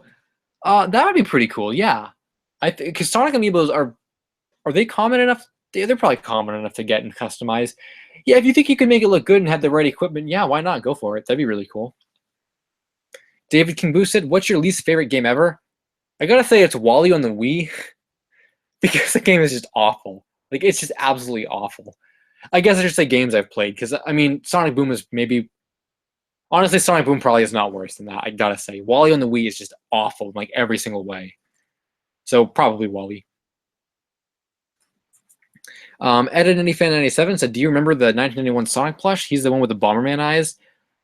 I think I remember the 1991 Sonic plush. You kind of have to be a little more specific, but I've seen like most of the old Sonic plushes, so I've probably seen that one at some point. Piggy the Gamer said, when I get a Nintendo Switch, I will rub it in your face, LSuperSonicQ. Well, if you got Smash Bros. Switch with that Switch, I'd be pretty jelly. But just Breath of the Wild and the Switch, or like 1-2 Switch, nah, not a big deal to me. Sonic Ride with a RIP Wii U for sure, yeah.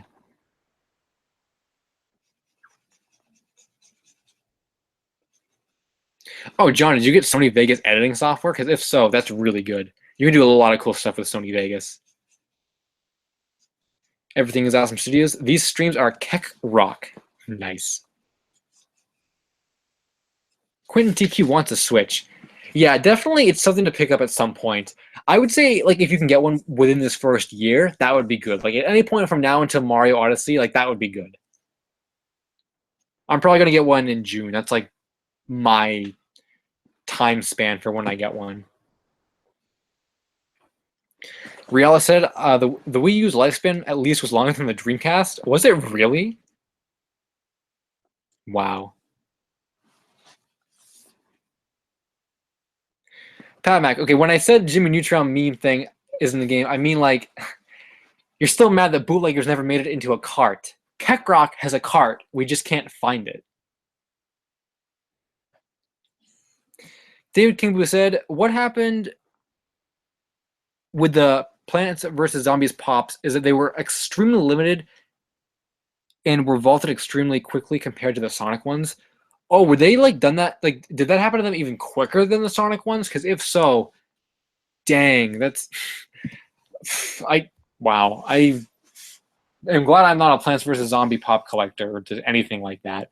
I guess though, if I really wanted them, I would have. Because like the Sonic one, I bought when it first came out. But like, if I want the Tales of the Knuckles, yeah, I'd never get it. So I guess I'd have at least one of them by now if I like that game. But I wouldn't have the whole set or anything probably. So I'd still be screwed either way. JTV said, I wish you could look at YouTube channels through the Wayback Machine.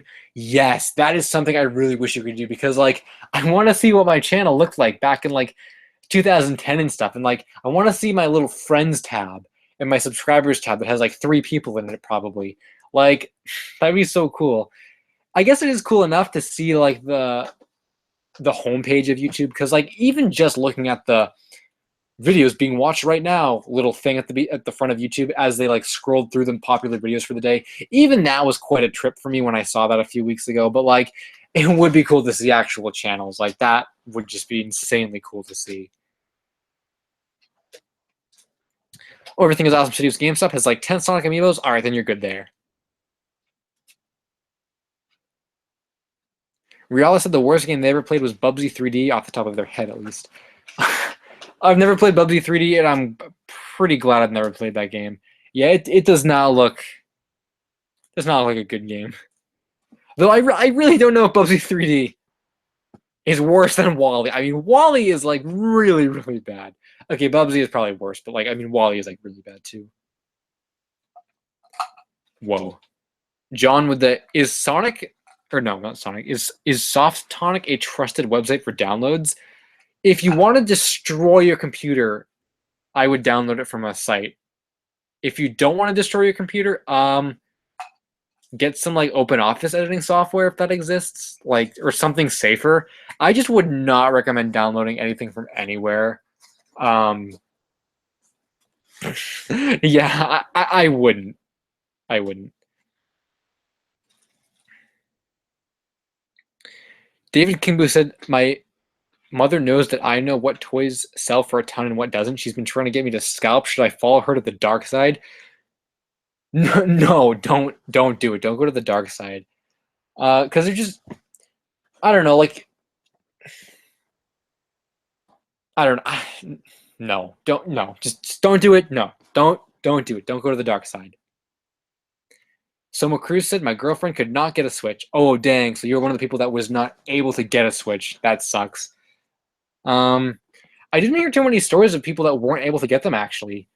So that's kind of surprising, I guess. Well, I guess it depends on where you live, but that sucks, man. I hope you don't have to wait too long. Like the NES Classic, how people still don't have that. But I mean, honestly, does anyone even care about that at this point? That was just a Christmas filler, like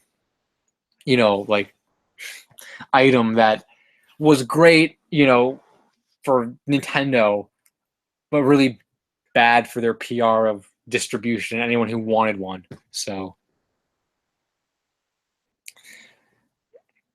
everything is awesome. Shitty said, I don't know if you heard, but I didn't get a Switch at midnight launch. Oh, dang. That sucks.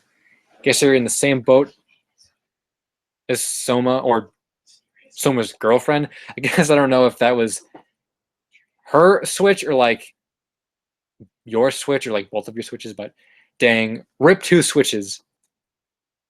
JTV informed me the Wii U lasted 5 years and the Dreamcast lasted for 3. Wow. I didn't know that. I guess I'm not cultured with the Dreamcast stuff, but dang. David Kimbu said the Plants vs. Zombie ones were vaulted in about 3 or 4 months after they released. The Sonic ones were vaulted in 2 years. Huh.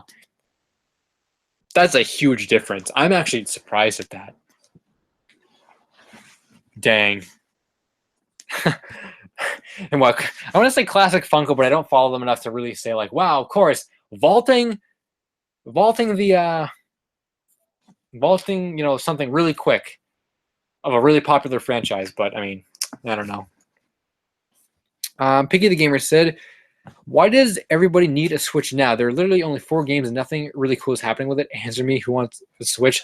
I mean, if I could afford it now, I would. And I think the reason why a lot of people want it is kind of to get that first-hand experience hype, to play it along with the world. And personally, for me, I would rather just get it now and get it off my mind, just knowing I have it, rather than like, oh, this is like something I'm gonna have to save up for and like buy months from now. Like it's a looming thing. Whereas it would be a lot easier just to get it, like experience it, be like, cool, and then just have it and just get it off my to buy plate. Oh yeah, Regala with the Windows Movie Maker. I mean, that's a fine editing software, really. So if you have that, like, just use that.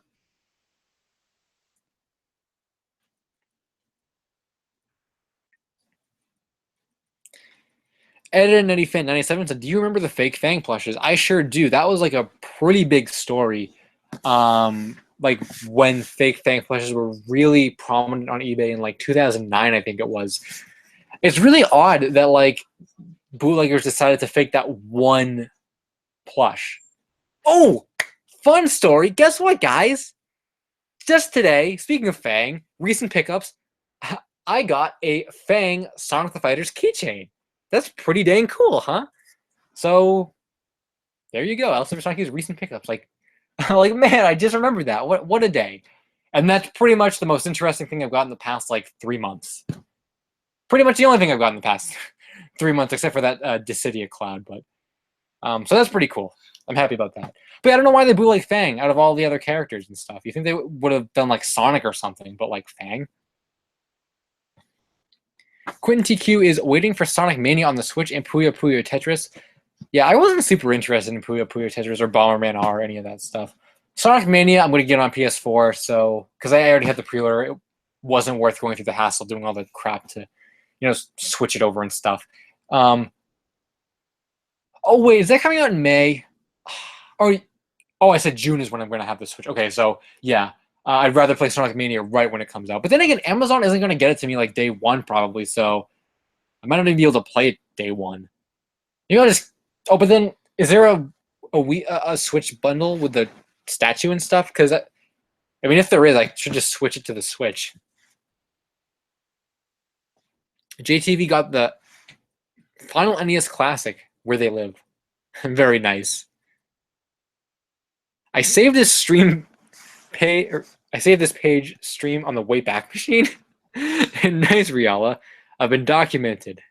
All right. So in case anything happens to this stream ever, it will be saved. Nice. Soma said, I'll wait until more games come up before I decide if I want to Switch or not. I mean, I've always bought Nintendo consoles, so I don't have a choice in the matter. I mean, unless we get another... Like, okay, if at E3 they literally announce Hotel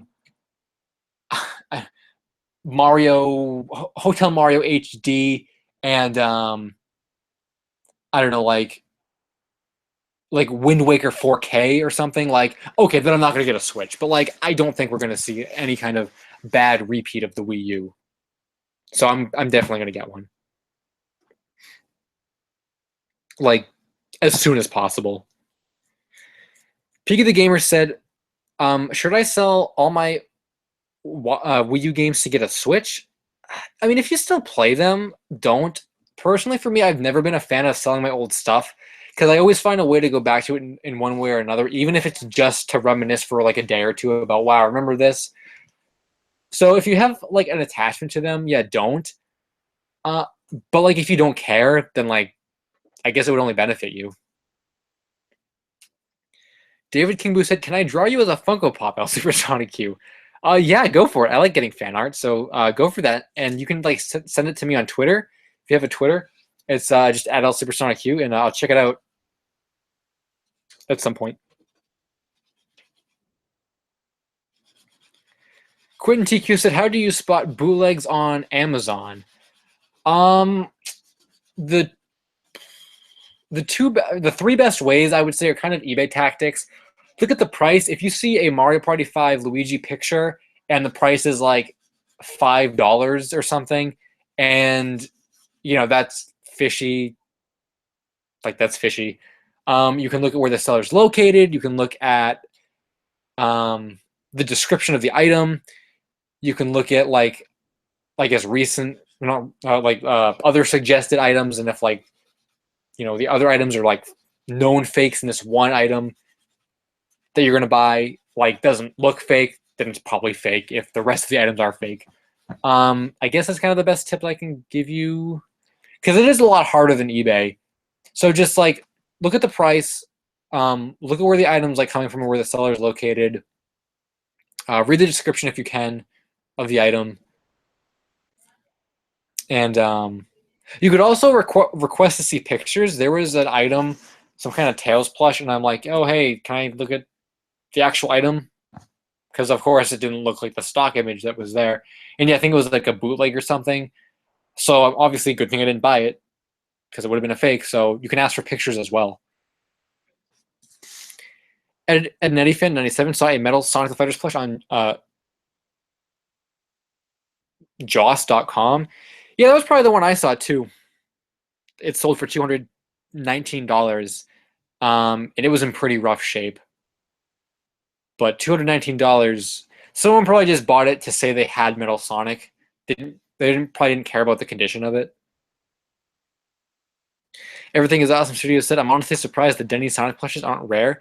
I think the thing with that is that, and I've heard this before, that fast food items will never get rare because so many of them were made that like it's just like impossible for like all of like one mass-produced, millions made fast food item to like just fall off the face of the earth. Granted, I mean there are rare McDonald's fast food toys and stuff, but like when it comes to franchises like Sonic, um, I don't think anything is really like will ever really get rare. Riala said Fang is one of my favorite characters and he gets no merchandise. We actually thought GE was maybe going to do a Fang plush and Bean and Bark because they're kind of based in the comics and they're relevant in the comics. But well, GE died as we all know, and I think the comics are dead too. Kind of. I thought I heard that the comics were, or at least the Mega Drive stuff is dead. But I guess they weren't going to be in Mega Drive, so I haven't been following the comics a whole lot.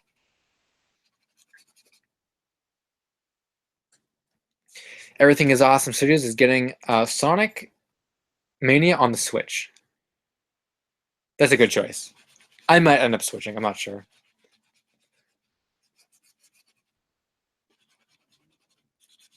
Oh yeah, David King Boo. That's cool.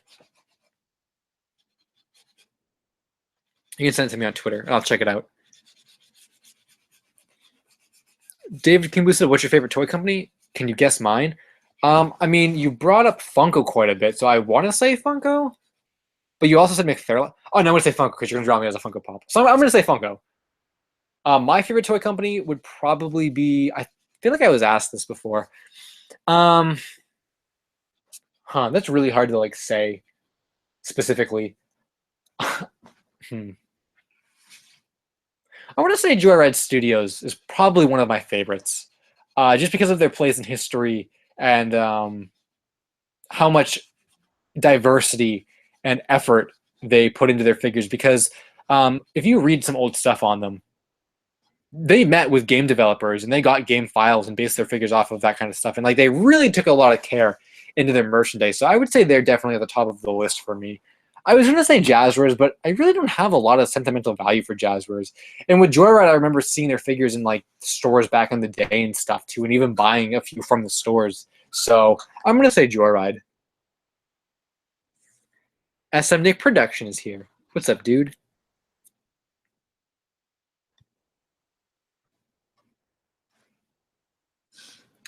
Oh, Eddie Fan 97 saw Fang on Joss.com too. That was probably the seller I got my Fang keychain from. Yeah, because they had a Fang Bean, Metal Sonic, and then a Fang keychain. Joss.com. The Fang sold for $130, I think, 120 something. The actual Fang plush. I got my Fang keychain for cheaper, like a lot cheaper than that.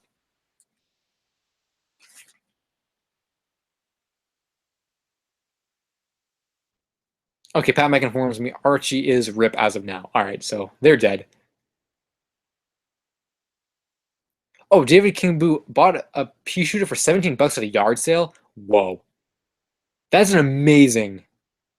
That's an amazing find based on what you told me. So that's really cool. I got to start going to garage sales and yard sales too because that was something I wanted to do to find retro games, but the retro game bug has kind of died actually. So maybe I won't do that. Piggy the Gamer said, "Hail LSuperSonicQ, you're not snapping when you say switch." I've been doing that all night. Where have you been?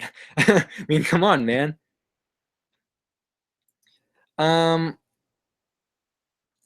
Real will probably get a Switch when it's 60 euros in 20 years on eBay. Just going totally outdated like the Wii. Man, that would suck. Because they're really good games. You got to play them at the time. Well, at least that's my mentality. I got to play the really good games at the time. Oh, it is Funko. I got it right. Nice. Riala is excited for Puyo Puyo Tetris since it's basically Puyo Pop, and they play Puyo Pop. Oh, when they listen to these streams because it's waifu bait? Okay. Cool. And 18 minutes till 2 a.m. Oh, yeah, you're in the UK. That's right. JTV is saving some YouTube pages on the Wayback Machine. That's pretty cool. Saving YouTube pages, yeah. I'd like to save some pages myself as well, of stuff I found, but haven't gotten around to it.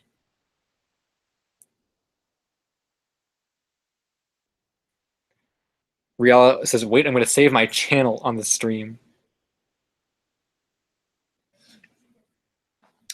SM Nick Production said, what do you think of the plush tubing community? Huh. Well, I don't think much of them because I don't like I don't like them. It's not the kind of content that I look for on YouTube. So I don't really watch them. I don't really appreciate what they do with plushes. But it's there, it exists. I just don't associate with it. So yeah, you can kind of imagine if I talked longer where I could have gone off with that. Oh, yeah.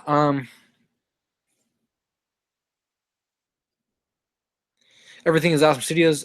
The Splatoon 2 dab. Dude, I didn't even know what that guy was doing at the event. Like, that was really weird. I didn't even know he was dabbing until, like, days later when people were like, he dabbed. And I'm like, what? David King Booth said their pea shooter doesn't have a box, though. Dang. Well, I guess that's better than nothing at all, so. Ed Netty Fan 97 said he found a Supersonic the Fighters plush on a website for $14. He's sold now. Oh, that was a huge rip last year. Pat Mac and Mario 64 and me were all in a stream, and Pat Mac found that, and we had like a live reaction that happened. But yeah, I remember that. Wow, bad times. Mario 64 said, LSuperSonicQ, you talking about Super Battle the best you can? Okay, so Super Battle Collection is a Super Battle Collection is a bootleg series of figures that Mario 64 collects that are based on the official Super Battle Collection figures. Few that exist. I think most of the characters were faked. They look pretty disgusting and horrible, and the boxes are atrocious. But apparently they're desired because they have differences in articulation and sculpt that the final official figures, don't have. So that happened, and Mario thinks he's like the only person in the world who collects them, which he probably is, because who would want to collect Super Battle figures? And I think there are new discoveries being made with them. Like, I remember there was a time where you didn't know that like Trunks or something like existed in a single pack, and all that kind of stuff. So it's quite a mess, I must say, from my perspective. But Mario doesn't seem to think so. So I guess more power to him, spending his money on bootleg, non-official, merchandise that some Taiwan person made in hopes of duping, a seller back in the day that they were buying the real deal.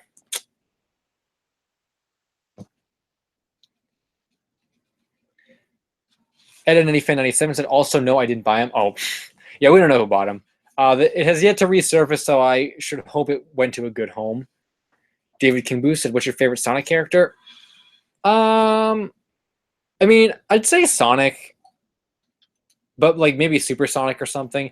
I guess if we're not counting that, SPO has always been a favorite of mine. Classic SPO. And Metal Sonic too. So I would say either of those would be up there. Shadow 2. Because yeah, I would say like, yeah, SPO, Metal Sonic, Shadow, and then like Supersonic and Sonic if you don't count those. You don't. Okay.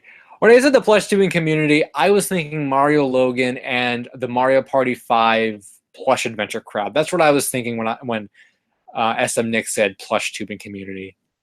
Like the people that have massive amounts of views for throwing Banjo-Kazooie plushes into like a pool and doing stupid stuff like that. Oh, then David Kingbooth says, and favorite Mario character, theirs is Sonic and Luigi. Luigi used to be my favorite Mario character, but like, I don't know. I guess like just all around Mario character, I gotta say, man, who do I even like? I like a lot of them all just equally. There must be some obscure character I'm like forgetting about that I'm like, oh, he's a really cool Mario character. I really don't know specifically. I don't think I really have a favorite specific Mario character because they're just like, I mean, maybe I guess Metal Mario if that counts. Like not like Mario Kart Metal Mario, like Mario 64 Metal Mario. Like if that counts, I guess.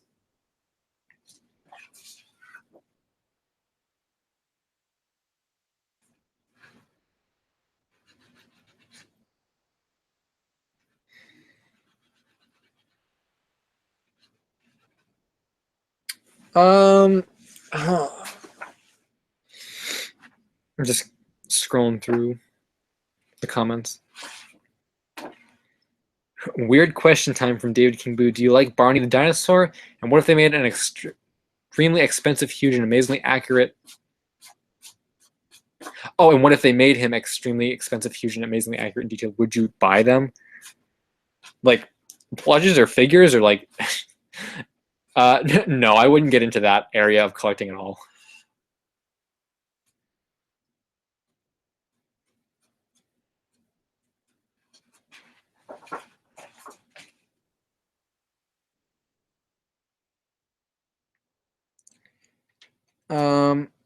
I don't know what you're asking, SM Nick. What that question means, unless it was a typo. Figure the Gamer said, "What did you see the video I sent you on Hangouts?" I mean, if it was a new video, no. I only saw the ones like the ones from earlier, from like the splat. Oh, David King said, "What if they made figures?" Oh, I still wouldn't get into them, but like I can imagine people that would. Like when Yo Gabba Gabba had those like designer vinyl figures and stuff that were like really expensive at like comic book shops and stuff. Like, yeah.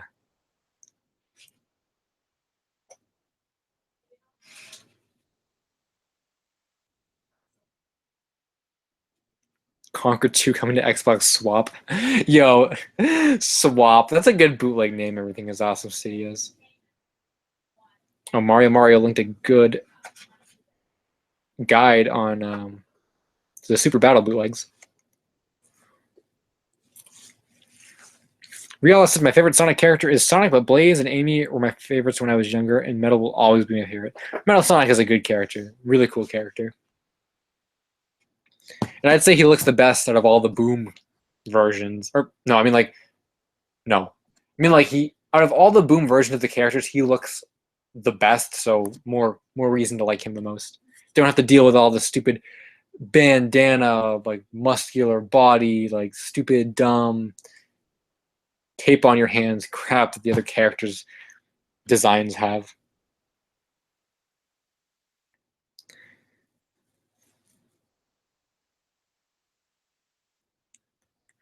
Okay, I guess I didn't see that video, Piggy the Gamer. Ed and Eddie Fan 97, remember those crappy Toy Network Sonic plushes? Oh yeah, Toy Network put out a lot of crappy Sonic plushes. They did do some good ones though, back in the very early days of Sonic Adventure plushes. They weren't bad, but like went downhill really fast. Riala said, "Hey, LSuperSonicQ, what are your thoughts on my hyper rare green ER plush?" Oh yeah, I remember, I remember that. Well, I've never seen a picture of it, so if you send me a picture on like Twitter or something, that would be something cool. But otherwise, it sounds pretty mysterious and cool. And rare, kind of like a shiny Pokemon. A green ER plush, like, whoa. JTV said, that's like, you can I be a mod? I think the mods are doing a pretty good job as it stands right now. So I think 2 is pretty good, but thanks for asking. SM Nick said, what do you think of Project Sonic 2017? I don't think too much of it right now. I don't know. I think it's going to be like a hybrid between colors and like generations and that kind of stuff. I really don't think it's going to be just from what we've seen so far. I don't think it's going to be a great game because they haven't shown us a lot. They've kept us in the dark a lot. What I've seen just doesn't give me any hope, and like they keep playing it off like it's a meme and stuff. But like, I mean, come on, like we need to see more of this stuff, or else we're just going to keep believing it's just like an early 2000s kind of Sonic game with colors and Unleashed and that kind of stuff. And I hope it's not like that. So I don't think too much of it, but I'm not exactly happy with what I've seen. So that's what I think about that. Valkyrie said, "Did anyone know Jazzers made Street Fighter figures for a short time?" Yeah, I think I did know that. Piggy the Gamer said, "Oh, it's a scene from Sonic Adventure with plushes." Oh, is that like the commercial? Because I've seen the commercials before. I don't know though.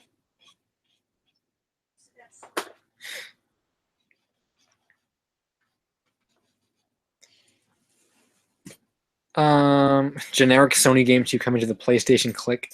Oh my god, those are like really good bootleg names, and it'd be so funny if they ended up making their own bootleg version of like one of those things. That would be great. Like the Connect and stuff, they probably won't because it would just be so blatant as a copy. But like, wouldn't put it by them.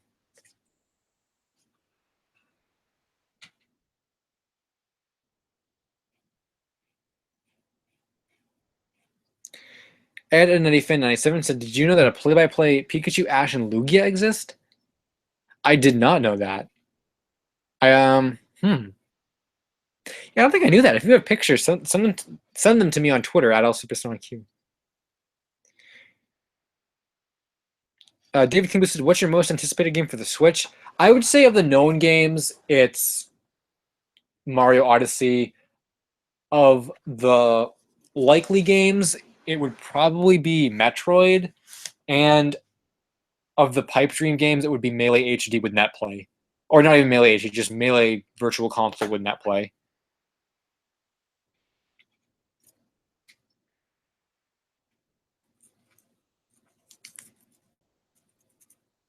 Sonic 06, but without Sonic in the game. SM Nick.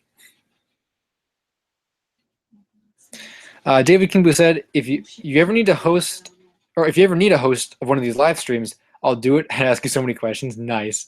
That'd be pretty cool.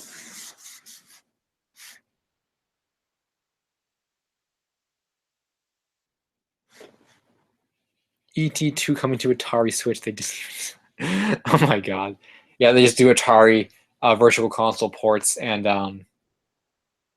that game is one of them on Switch. Quentin TQ is leaving, so that's cool. Thanks for stopping by, Quentin.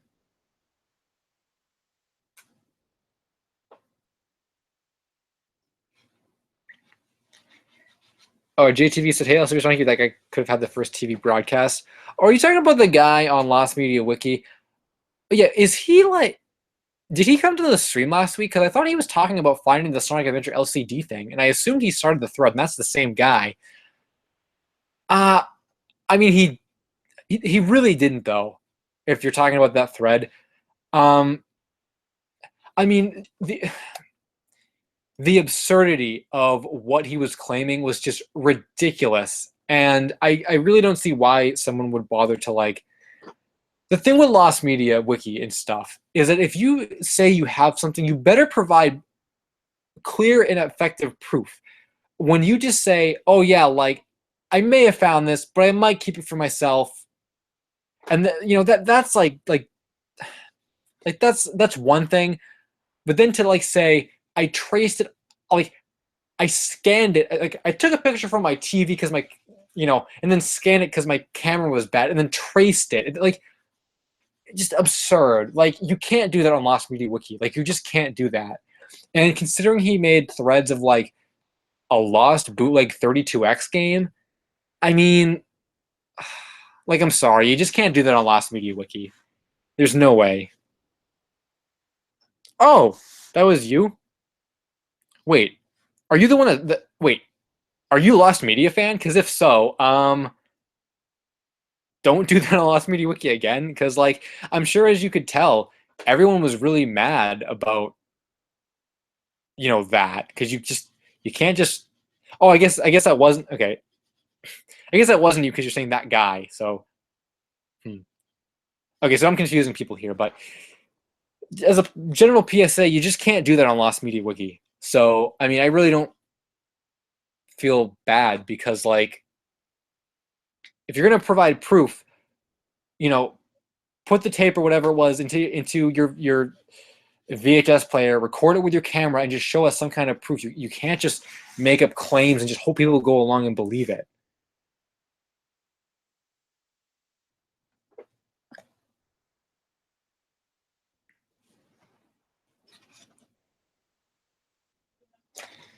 Call of Duty 5 coming to PlayStation. Change. I thought it said PlayStation cringe. John said. And then Real Mystery of Atari Panther. Oh yeah, I was supposed to look into that. I mean, I kind of just remembered the Glover 2 today. I kind of looked a little bit into that. It's pretty interesting. I'm not gonna sing the Barney song, David King Boo. I'll check Twitter SM Nick when I have time. Yeah.